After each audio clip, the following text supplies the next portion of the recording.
মোর জন্মভূমির হে মহাসাধক হেবীর জ্যোতির্ময়, তব সন্ন্যাসী রাম স্বামী বিবেকানন্দ, বাংলায় তুমি ছিলে নরেন্দ্র।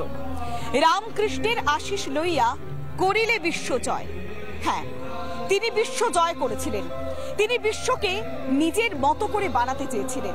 তিনি নতুনভাবে স্বপ্ন দেখিয়েছিলেন। তিনি স্বামী বিবেকানন্দ। আমাদের সঙ্গে অতিথিরা রয়েছে। আমরা একেবারে বেলুর মঠে রয়েছি। ঠিক 1899 সালে যে বেলুর মঠের প্রতিষ্ঠা করেছিলেন স্বামী বিবেকানন্দ। বেলুর মঠে আজ ভক্ত সমাগম। এই মুহূর্তে যে ছবিটা দেখাচ্ছে আমার সঙ্গে আমার ভিডিও জার্নালিস্ট মেহরাজ আলী। দূর দূরান্ত থেকে প্রচুর মানুষ এসেছেন।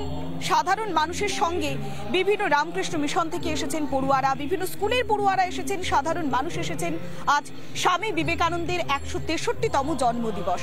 তাই আজকের দিনটা বেলুর মঠ, তার সেই প্রতিষ্ঠিত জায়গা, তার আদর্শ, তার ভাবধারা, তার দেখানো পথটাকে পাথেয় করে আমরা এগিয়ে যাচ্ছি। আমাদের সঙ্গে অতিথিরা রয়েছে, তাদের কাছে যাব, কিন্তু এই মুহূর্তে আমরা একটু সরাসরি নজর রাখবো সিমলা স্ট্রিটে। সেখানে বক্তব্য রাখছেন, স্বামীজিকে শ্রদ্ধা জানাচ্ছেন বিরোধী দলনেতা শুভেন্দু অধিকারী। আজকে সনাতনীরা বিপন্ন, কি ওপার বাংলায় কি এপার বাংলায়। আর স্বামী বিবেকানন্দই বলেছিলেন, তুমি গর্ব করে বলো আমি হিন্দু। সেটা সবাই জানে, নতুন কিছু নয়। আমরা তো দেখিনি, পড়াশোনা করেছি, আপনারাও করেছেন। স্বামী বিবেকানন্দ যে সনাতন সম্পর্কে তার যে স্পিচ শিকাগো ধর্ম মহাসম্মেলনে, সেটা পড়লেই সব বুঝতে পারবেন, শুনলেই বুঝতে পারবেন। স্বামী বিবেকানন্দ সনাতন ধর্ম সম্পর্কে কি বলেছেন, যার আদি নেই অন্ত নেই সেই হচ্ছে সনাতন। যে ধর্ম অন্য ধর্মের সহনশীলতা রাখে, শান্ত সংযত ধর্ম, সব নদী মিশে যেমন সাগরে আসে, ঠিক একইভাবে সনাতন তাই। সেই সনাতনকে যারা মিটিয়ে ফেলতে চায়, ওপার বাংলা হোক এপার বাংলা হোক, তাদেরকে ঘৃণা জানাই, ধিক্কার জানাই।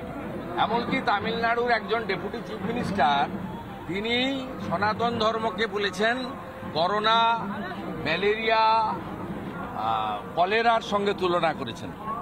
অতএব যারা এগুলো করছেন স্বামীজির মাটিতে দাঁড়িয়ে, তাদের ভবিষ্যৎ ধ্বংস হবে।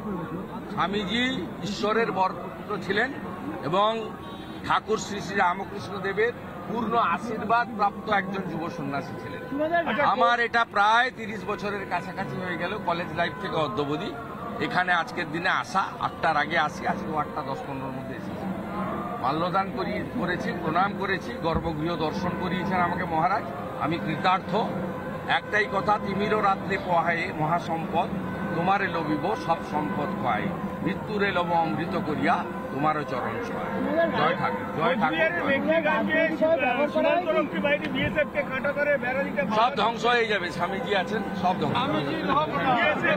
অখণ্ড